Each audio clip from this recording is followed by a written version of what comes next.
Hello నమస్తే ఆహార ప్రియులకి స్వాగతం సుస్వాగతం.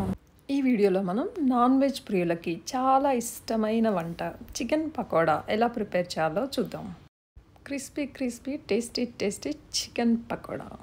రెగ్యులర్గా ఆనియన్ పకోడీ వేసుకున్నంత ఈజీగా చికెన్ పకోడీ మన ఇంట్లో ఉన్న ఐటమ్స్తోనే. బోన్లెస్ చికెన్ని నీట్గా 3-4 టైమ్స్ కడిగి చిన్న ముక్కలుగా కట్ చేసుకోవాలి.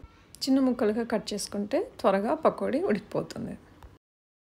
1/2 kg చికెన్కి కావలసిన ఇంగ్రీడియంట్స్: శనగపిండి 2 స్పూన్స్, బియ్యం పిండి 2 spoons, cornflour 1 spoon, ginger garlic paste 1 spoon, garam masala 1 spoon, pepper powder 1/2 spoon, 1 lemon juice, salt and chilli powder, turmeric 1/2 spoon, cooking oil 2 spoons.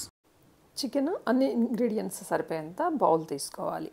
అన్ని ఇంగ్రీడియంట్స్ని బౌల్లో వేసి మిక్స్ చేసుకోవాలి.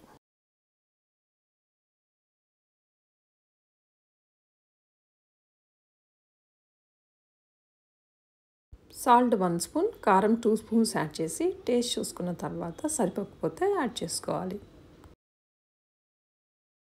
కొత్తిమీర ఫ్లేవర్ పకోడీలో ఇష్టపడే వాళ్ళు కొత్తిమీరను కూడా యాడ్ చేసుకోవచ్చు.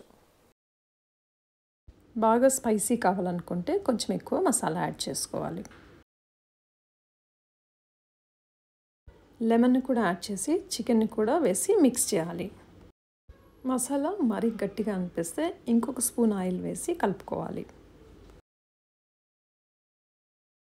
మసాలాతో ముక్కల్ని బాగా కలిపి 2 అవర్స్ మ్యారినేట్ చేసి ఉంచుకోవాలి. చికెన్ పకోడీకి ఆనియన్స్ని పచ్చిమిర్చిని బిగ్ స్లైసెస్గా కట్ చేసుకోవాలి. 2 బిగ్ ఆనియన్స్, 8 to 10 పచ్చిమిర్చి కట్ చేసుకుంటే పకోడీకి సరిపోతుంది. ఇలా మ్యారినేట్ చేసి పెట్టుకున్న చికెన్ని డీప్ ఫ్రిడ్జ్లో ఉంచుకుంటే 2 days అయినా నిల్వ ఉంటుంది. పిల్లలకి వీక్ డేస్లో కూడా వేసి పెట్టచ్చు. పచ్చిమిర్చి ఆనియన్స్ని చికెన్తో వేసి బాగా కలపాలి. స్టవ్ మీద కడాయి పెట్టి ఆయిల్ వేసి బాగా కాగిన తర్వాత చికెన్ పకోడీలు వేసుకోవాలి. రెగ్యులర్ పకోడీ ఎలా వేస్తామో అలాగే చిన్న చిన్న ముక్కల్ని ఆయిల్లోకి డ్రాప్ చేయాలి. పకోడీ వేసిన తర్వాత మీడియం ఫ్లేమ్లో ఉంచి చికెన్ని బాగా ఉడకనివ్వాలి. మ్యారినేట్ చేసి ఉంచాం కాబట్టి చికెన్ కూడా త్వరగా ఉడికిపోతుంది.